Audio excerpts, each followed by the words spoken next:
I had intense fear and panic because we were obviously crashing. Out of my heart came the thought, oh God, help, I'm going to die. From the time that they pronounced me dead was a good 45 minutes. It's determined that I was not breathing for 20 minutes.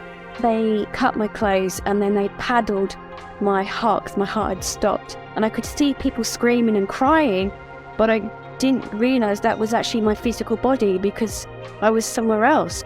About 20 past 4 in the afternoon, by 7:30 I was dead. Clinically dead, 4 minutes. And they were crying because I was dead. And I was trying to tell them, no, I'm not dead, I'm just fine, I'm okay. I was greeted by people I'd known in the past. I started to feel like I was surrounded by all this warm, loving, beautiful, soothing, loving energy. I'm back with God again. I just felt this almighty release, like, wow, I'm back home again. Incredibly safe and felt at home. I'd come back home. It was a very strong feeling that I'd come back home. The only thing that I could feel, if you can imagine, absolute love and peace. There wasn't anything else to be felt. And light is literally emitting from him. And I could feel that tremendous amount of love was coming through him as well. They were brighter than everybody else, and I just knew who they were. We would like to welcome onto the show with us today, Robyn Peterson, who's over in the beautiful mountains of Colorado. Robyn, how are you today? I am doing so fantastic. I'm so excited about all the things we're going to talk about today. And it happens to be beautiful out, which is fantastic too. It is beautiful here too. It is just a absolutely glorious morning today. Before we get started, I think I'll warn our listeners just a little bit. This is going to be an unusual interview today. Normally, we are digging deep into people's near-death experiences and talking about all the little details and that kind of thing. Today is going to be much more about how to interpret those. And for people that have had NDEs and don't know how to process what they've been through, that's much of what we're going to be talking about with Robyn. And would you mind giving us a little bit of your background? Absolutely. So how I kind of gained a lot of traction was years ago, right before the Japan earthquake and tsunami. I had predicted that and positioned myself. And because of that, people were starting to inquire certain abilities, capabilities, and gifts that I had. Because of that, I was being featured all over Discovery, CNN, National Geographic. I was in every type of documentary about the Second Coming, Armageddon, the Mayan calendar, and I became kind of an expert in that, mainly because I had some seer capabilities, meaning I could see things from the past, current, and future, especially if I hyper-focused on that. And then I also have a lot of training. So I'm a holistic doctor, I'm a homeopathic, I have a specialty in quantum physics, I'm a survival instructor, I'm a firearm instructor, I have extensive training and sniper training and all kinds of things. I would prepare people for catastrophic events. But as I was doing all of that kind of behind the scenes with the government and large organizations, corporations, people would hyper-focus on the doom side, not the doom and gloom, and never wanted to hear about the beauty and the miracles and the blessings that I was seeing with all of these experiences. So I kind of got out of that industry and started to focusing more on the healing side and focusing on the miracles. And through that, which was in the last 10, 15 years, I really started to develop a capability in spiritual protocols so that people could have the same experiences, the same gifts, the same visions, the same ability to see in past, current, and future. So I started training people on how to open up their third eye, to be able to have revelation, visions, dreams, prophecies, and then go into spiritual gifts. If people want to have face-to-face contact with their heavenly family or what we call God, things like that, so that they could. Because I always believed that there was nothing special about me. I think that everybody is capable and deserving, and it is something that is bestowed upon them if they invoke it. So I've had some very sacred, very deep, profound spiritual experiences, especially in the last 15 years when I started to really inquire of these profound, above us, higher things that we're talking about. And so as I was having my own experiences, I started to develop in a way where I wanted it on demand. And so that's when I started to create the protocols, how we could get there, how I could get there, how I could train others to get there. So that's kind of that in a nutshell. Thank you. And by the way, that there's way more than we can talk about today.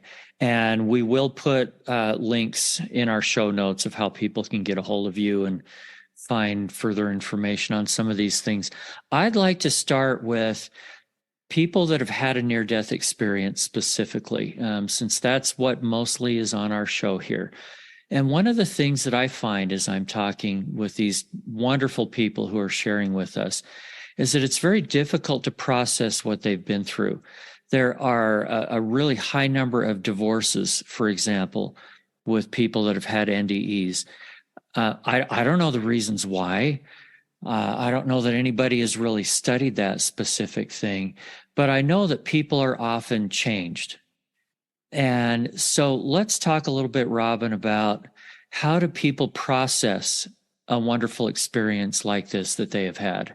Well, I think where the challenge is when you've had a spiritual experience like this, which I can understand because I've had them too, is what happens is everything that was in your core belief, whether that was as an atheist or a Christian or any type of religion, it doesn't matter. Now it just got shaken at its core. Everything you thought you knew, everything you thought you believed is now different in seconds. And on top of that, you have this profound information that is now you're unrelatable to the rest of the world, including your partner, which is isolating, scary, and lonely. And then you have nobody to talk to about it because they can't relate. And some of the things that you might say will also shake someone at their core of their foundation. So you have to be very selective. You have to be able to explain it. You want someone to connect with you on that level, or you're going to feel alone and reject it. And especially if the first people that you share with call you crazy and tell you to just be quiet. Oh, absolutely. And the only reason they're doing that is because they don't want to be shaken at their core. Especially like if somebody believes in God and they're a Christian or they're LDS or whatever it is, and they really feel that they know God, and you're telling them something different, they have to reject that for their own sanity, their own core beliefs. Our core beliefs is our programming. That's like our core processor in our computer. We can't rip that out and still go on every day. But for a person who has an NDE, that's what's happened to them. Their whole core processor of their computer has been ripped out, but they're supposed to just keep living, keep processing, keep going and computing, and they can't. And then for their closest friends and family, or even their minister, their bishop, their this, to back off and then again isolate them, that's a crisis. So now they just had this incredible, beautiful experience. Typically, some of them had to go a little dark for a minute, but usually it's always a beautiful experience one way or another. Then they go into this darkness of the world of the rejection and non-relating and isolation. It's almost, and I could see where some people can go into this place like, God, why have you done this to me? Why have you shown me all these things with no interpretation, no understanding? I can't talk to anybody about it. Now I'm alone, and you're not giving me the multiple confirmations of what I'm interpreting. But there is a way. There is a way, and unfortunately, it's just not being trained or taught to the world. So what are some of the tools that might help them?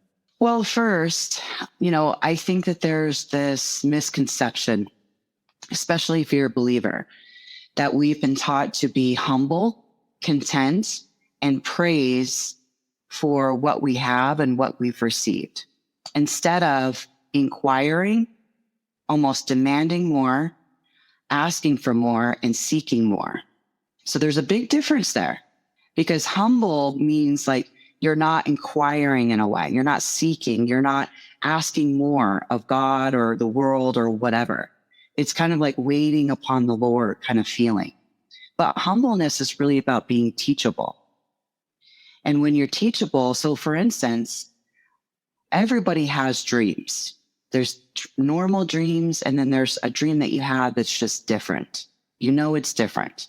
It's almost like a warning. It's kind of prophetic. It's showing you something that's a little supernatural. Now, everybody has those. The most majority of the population, you would say, but I don't know what it means. Very similar to what a near-death experience is. So whether it's, a 10-point magnitude in a near-death experiences or 2 or 3 in a prophetic dream, they still don't have the understanding. Very similar. But this is how God and the universe or your heavenly family or whatever you want to call it, we all have these different titles, okay? But this is how it works. We get something and then they see how we react to it. Are we inquiring of it? Do we want more, or did it overwhelm us? Did we dismiss it? Did we just say, hey, cool, thank you, that was an awesome dream, and then we moved on and didn't think about it again? That's the difference. So when you have an experience, it's an opportunity. It's like a door being opened up to you to inquire. But what's cool about God and our whole heavenly families, which some people label as our spiritual teams or spirit guides, all of it, they're all in a delegation team together. When that door is open, we have an opportunity to inquire, to seek, to ask, to get revelation, to ask for the capacity for our brains to expand so that we can understand. We can ask about very specific symbols, lights, things that we saw, things that we experienced, things that we felt, individually, one by one, what they mean, and then ask for more. Ask for more understanding. But it needs to be line upon line. And most people believe that they'll never get the answers. They'll ask God maybe one time, and if those answers aren't coming, then they kind of just give up and feel like it's going to be a mystery of their life. And then on top of that, if you are religious and you go and talk to a minister or a bishop or your preacher, they don't have the answers for you either. So you'll typically hear things like, you know what? It doesn't pertain to your salvation, does it? So it really doesn't matter. Let's just focus on what really matters.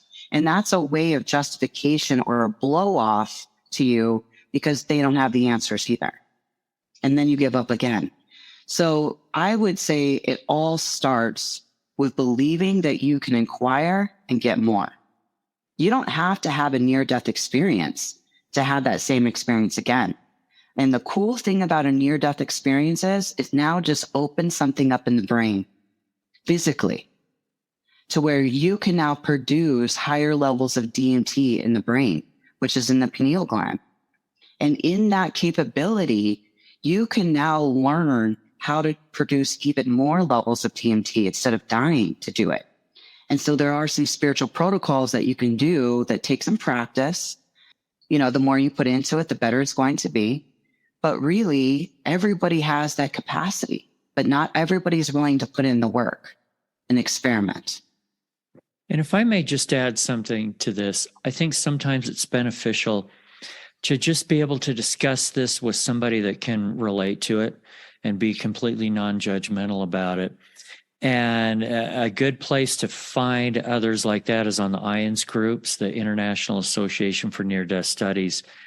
And they have groups all over the country.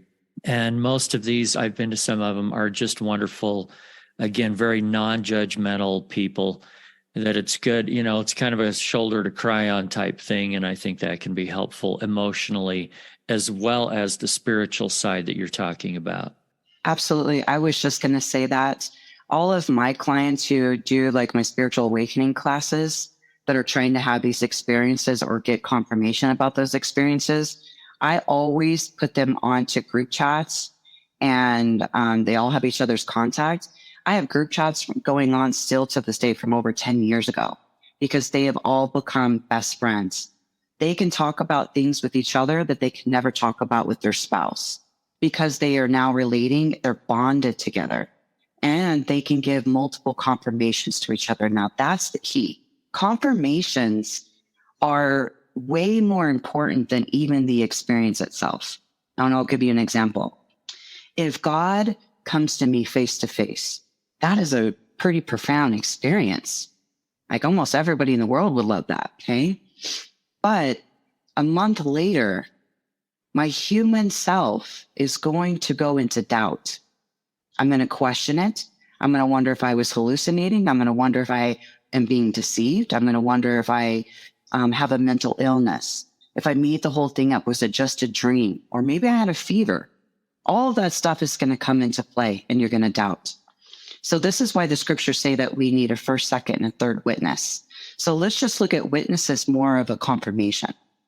I need multiple confirmations that that was real, that that was true, that what I saw, what I felt was real. And that's why it's so important that people in those groups connect, because A, they can confirm, B, they can share a little missing piece of the puzzle. In my spiritual awakening classes, when I'm teaching this, how to open up the third eye and expand your levels of DMT in the brain, I teach them how to test things in the quantum field. So teaching how to test things if they're of truth and light. Are they real? Are they of discernment? Are they of 100% truth? Am I asking the right questions? Things like that, so that you can get one form of confirmation, and then you can get a confirmation from God, your heavenly family, or others, that kind of thing. But it's really, really important to get those confirmations. And I think if people would learn how to get those in multiple ways, they would be better off, because even if their spouse or their minister is telling them, no, that's crazy, you were dead, how do you even know? Or maybe that was just something you saw in your mind or whatever, then you would back off, whereas you could get multiple confirmations and you don't need their confirmation because they're not aligning to you and they can't relate to you. That makes sense. Tell me about children. Is it any different with how we can help them process what they've experienced? I think that children don't have a difficulty processing the way that adults do, because they don't have all of the baggage, the trauma, the belief systems of the world, of their schools, of religion, their trauma and defeat from their parents, things like that, that are restricting parts of the brain. So they can interpret things very basically, very simply. Whereas an adult's like wanting it to be complex. They're wanting it to just be like this big bang kind of like story, whereas a child can interpret it very easily and simply. So I think that they're pretty well. But also, I think if they need companionship in that, especially as they get a little bit older, then again, I would connect them to people that were in that age group that got a little bit older as well, so that they have a different friend group. And this is what I call our tribe. These are our tribe. We have friends and family that not necessarily are in our tribe, and people need to be very clear about that. We love them, but they're not our tribe sometimes. It's definitely spiritually and intellectually.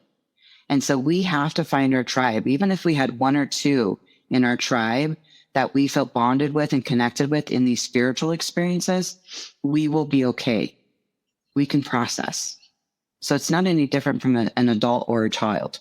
Yeah, and one of the things also that I hear from people who had an experience as a child is back then, I just assumed this was normal.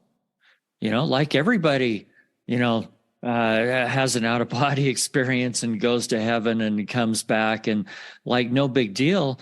But then if they tell it to a parent or a teacher that basically tells them they were crazy and that didn't even happen, now there's a little bit of damage that can be done. Oh, absolutely. When people are having these profound spiritual experiences, what happens is some of the things that you're going to see and feel and experience is completely opposite of what this world is teaching. The evidence, the tangible evidence that this world is showing you. And then on top of that, it's going to be opposite of what religion is also teaching you. And so at your core of who you are, this is true. And then when somebody like a teacher or a confidant or a parent or a minister is saying no because they can't relate and they believe they're right, then you now question everything at the core of what you know to be true. So let me just interject. You said this is going to be, you're going to learn things at the opposite of religion. Aren't there some things that are harmonious? The fact that there is a God and an afterlife, things like that. Oh, absolutely. But think about the definition, okay? Because The majority of, if you talk to a Christian, they'll say, I'm a God-fearing man. I'm waiting for the Lord's will. I'm waiting upon the Lord. I'm servant. I'm obedient to God. You know, words like that, okay, for instance, and God is judging. He knows every sin, every goodness, every bad thing you've ever thought, even just language like that. And then you go and experience God, it's going to be completely opposite, because you're going to feel the most neutral, loving energy that is contradicting to that definition of God that the world is teaching. That's the problem. But I also want to say this, depending on what your belief system is, what you've been taught, you will experience a level of that so that your brain doesn't go on overload. So for instance, if I believe that God is on a golden throne and there's all these angels and what heaven kind of looks like, my NDE might start there. This white light, and I see God on a throne. So because my brain has to be able to conceive what's happening. And then all of a sudden, once I'm there and I understand what's happening, I'm connected.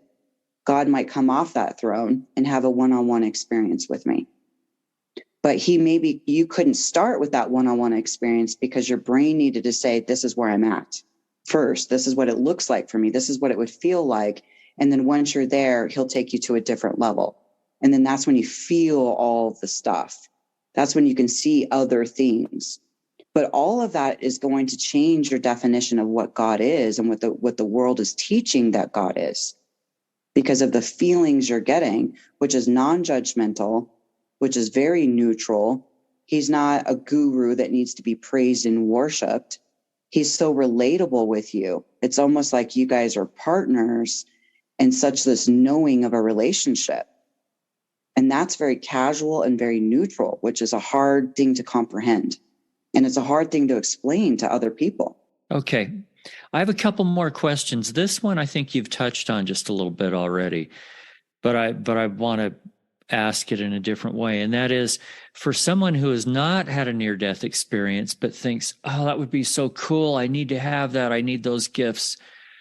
But they may not have that opportunity anytime soon. What do you say to them? You know, this is a dangerous game. I have a lot of clients who have said to me recently that they wish, or they've been praying for, a near-death experience so that they could have these similar experiences. And I also see a huge influx of people that are going to do DMT, ayahuasca, shrooms, microdosing, which means that people are desperate for a spiritual connection.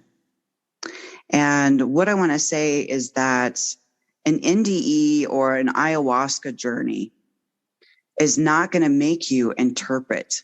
It's not going to make you understand. It's not going to establish that spiritual connection, because you can't just go do ayahuasca for 8 hours in a village somewhere with some shaman and think that you've established connection, or that your brain's going to be able to have the capacity to understand what you saw and what you experienced. Just like an NDE, they can't process it. They don't understand. They can't explain everything. So what the real moral of the story is that people need to learn. This is a muscle. And if I go to the gym and I've never worked out before, I need to learn good form. I need to learn how my muscles work. I need to learn the way that each muscle group and what exercises. I need to eat right. I need to train. I need to dedicate to this. And my muscles will grow and develop. They'll become toned and strong. So this is the way that people need to be looking at the spiritual connection that they're so desperately seeking. And what's also interesting about that is that it's always evolving, meaning we should be looking for upgrades in our religious beliefs, our communication with God, our definition of God, because you're always going to start out on the lowest level. And that level sometimes you think is all enough. And then one day your prayers, your scripture, your church isn't cutting it anymore. It's not feeding you anymore. And because you're taught to be complacent, you're taught to be humble, to stick it out, all those things, people get kind of stuck there because it once worked for them. It once was true, but you have to look for those cues when you're no longer spiritually growing or being fed. And so that's when you keep seeking and you go to a different level and you keep going and going and going. Now, I can teach someone how to get there in 4 days. Absolutely, I can. 4 weeks? Absolutely. As much time as you will give me, I will give it to you as fast as possible. Because where that came to be for me is when I had my first face-to-face encounter with what we call God and what we call Christ, two separate beings. Everything about me would do anything to get it back. Anything. I was almost addicted to it. I wanted anything I could do to feel that presence, to feel that energy, to see that knowledge, for my mind to be in awe again. To have 100% confidence in myself was the most profound thing. To have that neutral energy with God was profound. And so I kept trying to duplicate it. So I can totally understand why an NDE is just wishing and wanting to have a similar experience, and people who have never had it are doing the desperate measures, because I was there too. I kept demanding, I kept trying to duplicate. Was it my positioning? Was it this? Was it the words I said? I mean, anything to try to get it on demand. And so I was seeking. I was going into the woods. I was fasting and praying by myself, camping in high mountains, almost demanding of God to show me more, to get me more, to interpret these things. Let me have this another experience. Why are you giving me it this one time? And then you're not going to give it to me again? It's almost like dangling a carrot in front of my face and saying, don't you wish you could have that again? But you won't. And so this anger starts to drive in you because you don't understand, but you want more. This is a powerful place to be. And people often feel almost a mourning. Like, I felt this amazing love and now it's gone, and I miss that so horribly. And that's not easy to deal with either. It is. It's a loss and a longing.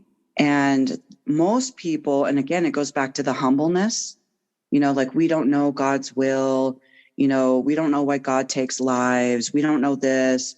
And it's because people don't have answers. So it's a justification. So you are trained to kind of give up when you can't get the answers, to wait upon the Lord. It'll be revealed to you. Just be patient. But what I want to say is, in that moment of longing, when you start to feel the anger of the loss, that is a moment that can propel you forward. It's an energy and a frequency where you can seek more if you don't give up. So I finally had it out with God about this. And I'm a brat with God, just so you know.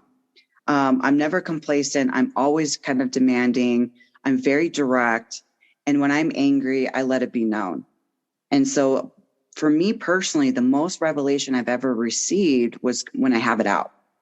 When I have it out, when I'm yelling, I'm demanding, I'm questioning everything, that's when profound channels can actually open up.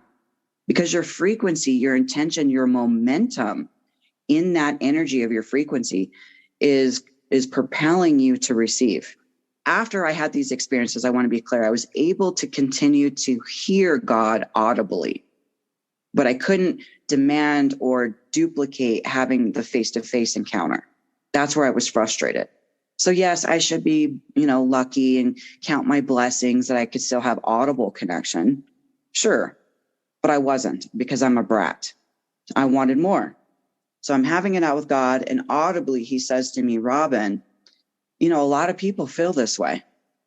A lot of people are asking and seeking the exact same thing. I'm going to teach you some spiritual protocols, and you're going to create the spiritual awakening class. I'm going to show you how to increase your levels of DMT in the brain, and we're going to experiment. And so that's kind of where it all came to be. I did like 3 experiment trials with a bunch of people to see if it was legit, because I'm a brat and I test God all the time. And the scriptures tell you should, Well, yeah. Is that really a test of God or a test of our own faith? Well, it's both, because you're trying to discern that I'm not being deceived. And when you think, like, when the world is telling you, A, that's not God, or, I didn't interpret it correctly, or the minister or the prophet or the apostles have more revelation than me, then I have to test God. And in testing God, I'm testing my own discernment, my own spiritual connection. And this is the dangerous ground that we're taught not to do. But for our own survival, with having these NDEs and having these spiritual experiences, these outer body experiences, we have to do that. But this world is teaching you not to. So questioning, even what he's saying to me, I was still wondering in my own self-doubt, my human doubt, that maybe I was making all this up. Maybe I didn't really even have this experience. So I had to push that boundary of what my definition of God was, because now it was so different from what me as a gospel teacher. I was a gospel teacher for 15 years, and having an experience face-to-face with God in 2 minutes, just in 2 seconds, everything I'd been teaching and everything I thought I knew about God had changed. So yeah, I had to test God. Absolutely. Well, and I think when we do that, whether you call it testing God or testing ourselves or whatever we want to call that, I think one of the reasons it works so well is because our mind is now open, because we are saying, teach me, versus I know everything, I'm prideful and shut down. We're in a place to be teachable. But there's one thing to be taught, because I can show someone something, right? But if they don't know how to trust what I'm saying to them is true, if they don't know how to discern, then there becomes a bigger issue. And if God is showing us something, no matter how big of a truth it is, we have to learn. It's not just him teaching us something, it's us learning of the confirmations that it's true, that this is actually God. I'm not being deceived. That's the biggest hang up for people. Yeah, that's a very good point. Okay, let's go in a little bit different direction. I may need you to speculate just a little bit, but it does feel like there is sort of a spiritual awakening going on around the world. We have people in over 70 countries listening to this podcast, for example. And you mentioned people, doing mushrooms, or I read Steve Jobs' biography a little while ago, and he said everybody should do LSD once in their life to have this spiritual awakening. We're not condoning that. What the question is, why do you think this is going on, and what's happening? Well, I think first it's become trendy, and when more people are speaking about it, and plus we have more, social media platforms and podcasts talking about it. I mean, Joe Rogan is one of the #1 podcasts. He's amazing, but he talks about it a lot. So you're hearing it, and they're talking about these profound experiences. Now, I'm not going to preach that those things are bad, but what I will say this is that every single person that I've helped in those experiences, afterwards, during, whatever, what I want to say is that they are so far out there that they have reached a level of sight or an experience, but it never established the connection that they were seeking. So it's really about, what is your intentions? What's your intentions? Do you want to just have this amazing experience, just like going on a vacation, and then you come home and you go back to your normal life? Then sure, I can understand that. But if your intention was, I want to know what's beyond this world, I want to know what's beyond this dimension, I want to know truth, I want to feel if God is real and the connection that God has to all things, that's a different intention. And you're not going to get that from ayahuasca, DMT, shrooms. You might get a feeling, but it's just like going on a vacation, and then you come home and you go back to your normal life. So what's the intention? Are you looking for something that's life altering, that is now a part of your practice, a part of your memory, a part of your programming, a part of your now way of life? Then there's better ways of doing that. So let's just say I reach a level of enlightenment. Okay. I had this profound experience. I saw God, I saw the heavens, I saw the eternities, and then I got to go back to my normal life. But I'm in this, enlightenment now. Okay, great. Now you're alone. What does that serve? You want to stay in your meditation and in your spiritual awakening and your enlightenment? Well, nobody can relate to that. You're now alone. Your friends don't want to talk to you about it because it's too woo-woo. So what did that do for you? How are you serving yourself, your family, or the world in any capacity when nobody can relate to you or want to talk to you about this? The things you're saying sounds cool. And that's what people like when they do these mushrooms and they do all this meditation, they get really woo-woo far out there, but they're not grounded and they want to stay in that energy. But it's like, what did that do for you?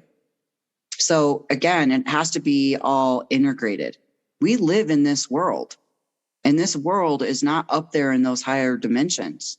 So you have to take that knowledge of what you got in higher dimensions, what you got with God, which is a higher dimension, and then be able to live in the world.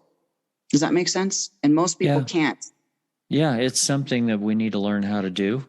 And it's something that we just, it's going to happen to us whether we figure out a good way to do it or not. Okay, let's take an even bigger shift now. Okay. You promised we could talk about this. Let's talk science. Ooh, I love science. Okay.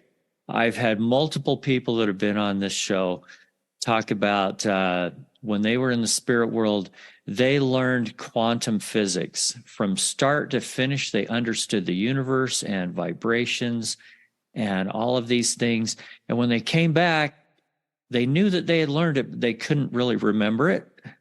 Now they may have picked up a book on the topic and learned it quickly again. How does quantum physics, the quantum field, the quantum realm, I don't know, use your terminology. How does that fit into all of this? And what the heck is it? I always say quantum physics, it's for smart people to know how God does it. Okay, I want to know that. Okay. I don't know if I'm smart, but I want to know that. Well, people who are very analytical, engineers, people who have a little bit of autism, who are very brilliant in their minds, because the things of religion that they're teaching about God doesn't make sense to them, the order of how things are taking place. So that's why we say like quantum physics is a way for really brilliant people to know that God is real and how he does it. Okay. Or they do it. So I'll explain it like this. Okay. Let's just say that the quantum realm or the quantum field is what Christians call God's eye. Everything exists, all the knowledge. He knows everything. It's the knowing. Okay. Now in that realm, we'll call it the quantum realm. Everything is floating around like wave particles. That's what they are. They're wave particles. Everything's a wave. And in that, it's what the scriptures call matter unorganized. Okay. So let's just say I'm trying to manifest something, like I want a new truck. I want that truck to look a certain way. I'm thinking about it. I'm like, oh, I really want that new Bronco that just came out. Okay. So in the quantum field, if I hold that thought for 16 to 18 seconds, that's the key. 16 to 18 seconds, those wave particles start to wave around even more. Their momentum speeds up. And so they start to vibrate. And then other wave particles that are in that same alignment will now join the momentum. Now, some wave particles don't align to that new truck, and they're not even in that frequency. So they'll bounce off. So now let's just say you've got 1 million wave particles vibrating so fastly together because you've been holding on to that thought for 16 to 18 seconds. What happens is they wave so much that they recalibrate each other and they become a solid. So a wave particle now just became a solid. Now what happens when it creates a solid is you just now planted a seed in the quantum field. You just planted a seed in the all-knowing of God. Now, what happens when you plant a seed in this world? Say I'm planting a flower and I plant a seed. What do? You water it. You make sure it has sunlight. Right. And you nurture it. Good soil, nurture it. Yep. Right. So the way that you water and plant and nurture a seed in the quantum field is you do it again tomorrow, 16, 18 seconds. You ponder about it. You get even more description. Now, the way to speed up that planting of the seed is you can amplify it with prayer, with God, your heavenly family, your spirit guides, because they're of supernatural power. They're an amplification to this. Okay. So they can speed up the process. It's kind of like giving it even more sunlight with no storms. Okay. So now the seed starts to sprout. It's starting to grow. And when it sprouts, this is string theory. So it sprouts from the seed, the solid, goes wave particle, solid, seed gets planted. Now it's sprouting. It's sprouting from the quantum field into the physical dimension. When it gets into the physical dimension, that's when you see it. So people are getting really caught up in like the word manifesting, but they don't know how manifesting actually works. And this is the science behind that. Now, that is how you can manifest things in the quantum field. This is just quantum physics. They can see this underneath a microscope so that you can understand. But this is the basic way. It's the same thing with the scriptures talking about matter unorganized when this world, this earth was being created. Okay. It all started with the thoughts, then it went to spiritual energetic, then the words verbally, then it went to the physical. That was the process from quantum field to the physical manifestation of it.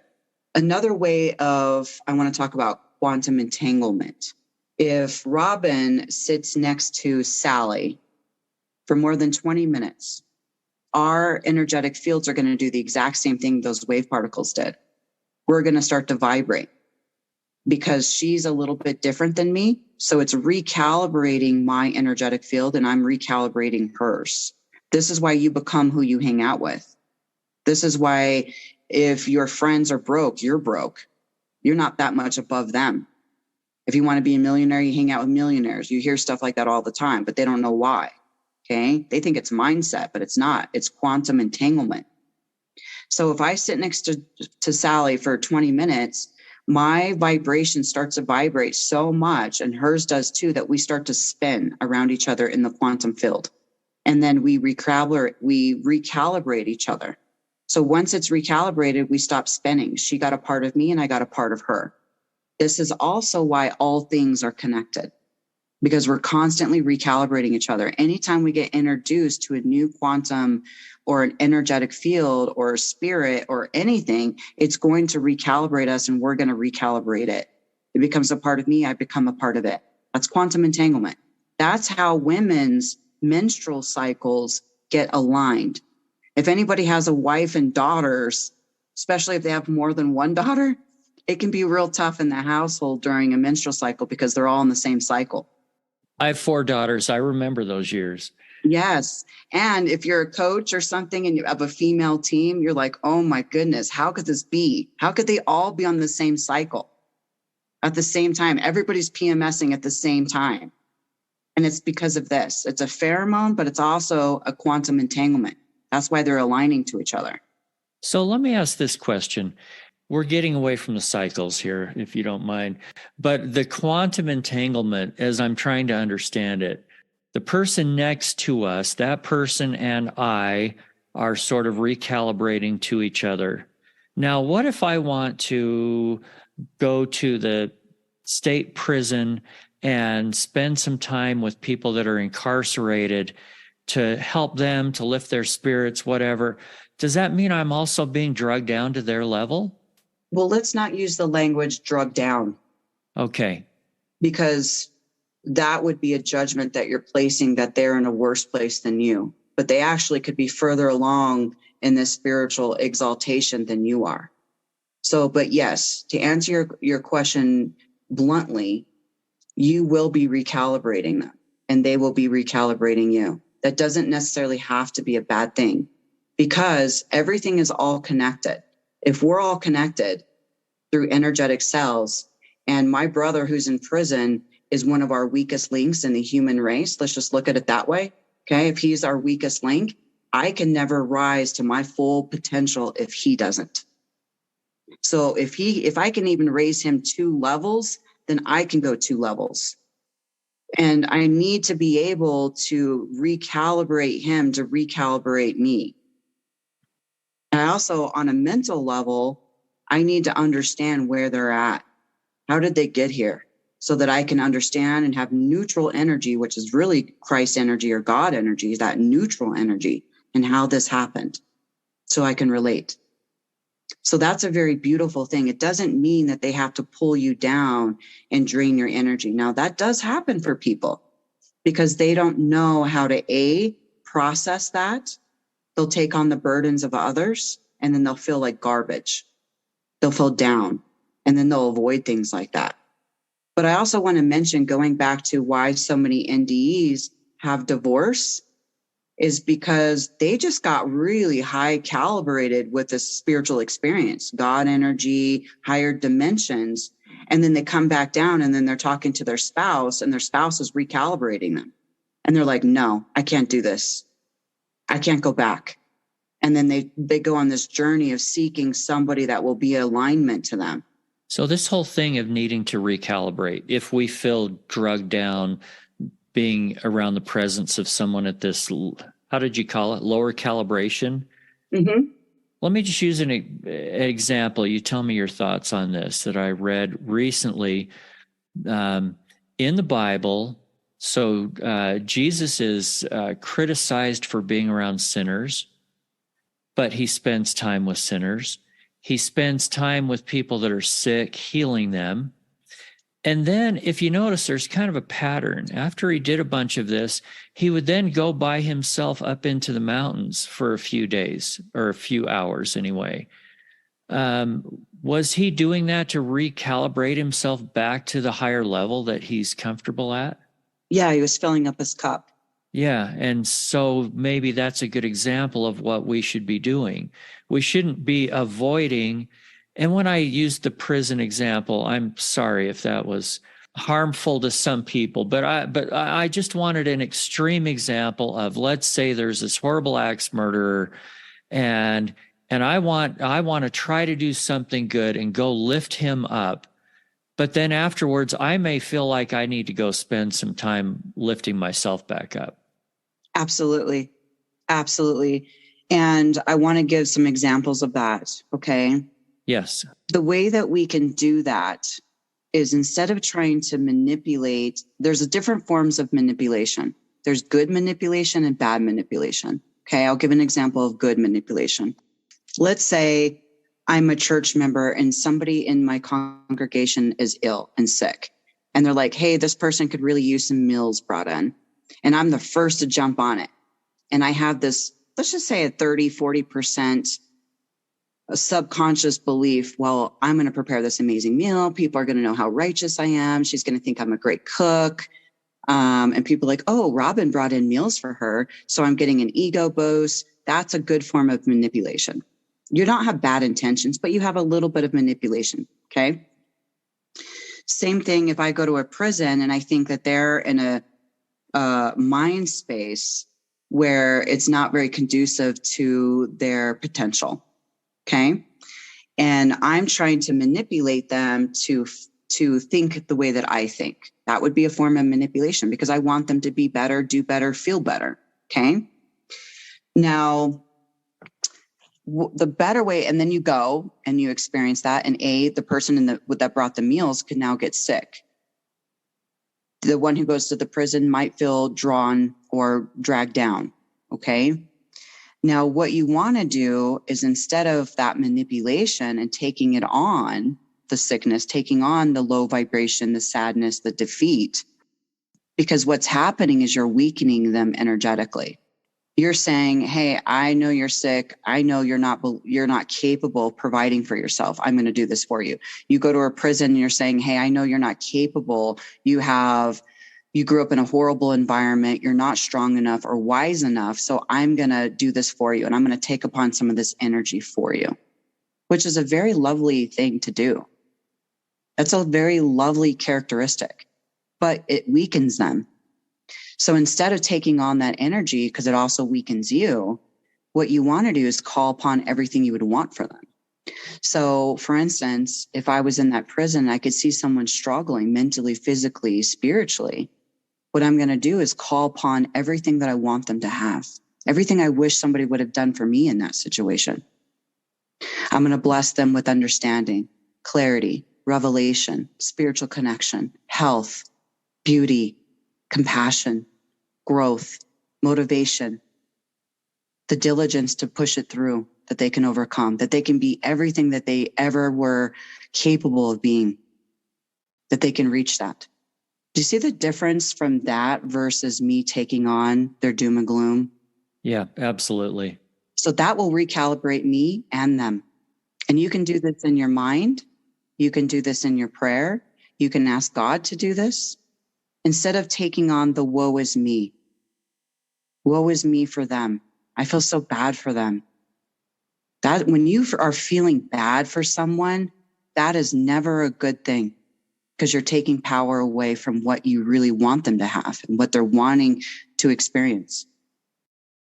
Yeah, and that's not an easy distinction to make, because we want to feel empathy. And empathy and feeling sorry for someone can go very hand in hand. And yes, I think we need to draw that line to keep everything moving upwards. Yes. And so, if I had an NDE and I could no longer relate, or my husband could no longer relate to me, instead of, being frustrated and, being recalibrated in that, I would then call upon what I would want to happen. I want him to have his own spiritual experiences. When I'm talking about this, that his mind and his imagination will tap into what I'm saying, that he can see it in his mind. I'll ask that he has his own revelation, that he'll have prophetic dreams to get confirmation of the things that I'm saying. So that is a very different conversation than just being defeated and giving up. So I think what you're saying is, to use numbers, if I were a number 5 and this other person were a number 3 and we got together, we don't have to both end up being a number 4, but I can be a 5 or even a 6 and raise that person to a 4 or 5 along with me. Absolutely. And when people use this, like they'll say, well, I'm empathic. I'm an empath, which is a spiritual gift where I feel everybody's energy and I can't even go to the grocery store. I can't watch the news because it just makes me feel horrible. So what they're doing is allowing themselves to take it upon themselves and not stay high. The way that happens is they're judging it instead of taking it on, seeing what can be recalibrated. They're taking all those feelings, the information, and then they're judging it like, this is bad. This is sinful. This is dark. This is evil. This is wrong. And when we start to place labels on things like that, we cannot recalibrate ourselves and stay high. This is also why Christ hung out with all those people, because he was never really preaching to them, if you notice. He wasn't trying to correct them. He was accepting them as they were. Now, some people didn't want to be healed and he didn't heal them. Some people didn't want to be corrected, so he didn't correct them. Now, if they asked them directly, if they came to him and said, heal me, he offered it. That's that good manipulation, bad manipulation. And so he never manipulated. And I love that about him. And he wasn't looking at them with judgment, label, the way that I was just saying. So that's why it wasn't affecting him so much. And so he would go and recalibrate when he needed to fill up his cup, but also get revelation on what's next. We are running out of time here, Robyn. It has been such a pleasure. Could you put a brief bow on this whole thing and leave our listeners with some kind of a message that's going to uplift them today? Absolutely. One of the things that I wish that the world knew is that we are never alone. Very rarely are we even in one room alone, in your own house, in your office, in a store. There are so many things that are above this world, beyond your knowledge, your capacity to understand, that are supernatural, that are divine in nature, there to assist you at all times. But they never overwhelm you or manipulate you. They don't force help on you. They do not force knowledge. They don't even force love upon you. The right spirit is always waiting for the invitation because they're not manipulators. And so all you have to do is invoke and ask, and they're right there to give it to you. And they are in the same delegation with God. God gives certain delegation powers to your loved ones that have passed, to supernatural things like angels and messengers. They're all on the same team. And so all you have to do is inquire of this, experiment, ask more questions, seek it out. There is nothing special about me or somebody who has an NDE or has an experience with Christ or something supernatural. It is entitled to everybody, but not everybody has the tools or their skill set, or they don't believe that they can or they're worthy. But I'm telling you, everybody is capable of this. Everybody is capable of spiritual gifts, to receive revelation, to have prophecy, to have dreams and visions, especially if it's about them or their families. So experiment with this, seek more, have more verbal, out loud conversations with God or your spirit guides, or angels, whatever it is that you believe in. Just start there. Ask different questions. Be a seeker, and you will have some profound experiences if you just keep at it, especially if it's for 16 to 18 seconds, planting that seed, nurturing it every single day. And I promise you, you will have some spiritual experiences, especially if you've had an NDE and you want confirmation. Start inquiring of it, asking for more. Robyn, thank you for your insights. I know I've learned something today. I'm sure we all have. Well, thank you. It's been such a pleasure. I think you aligning and sharing these stories have a ripple effect for many people, and I'm sure they are the utmost gratitude for you for doing so. If you have had a round-trip death experience, we would love to hear about it. Send an email to eric@roundtripdeath.com.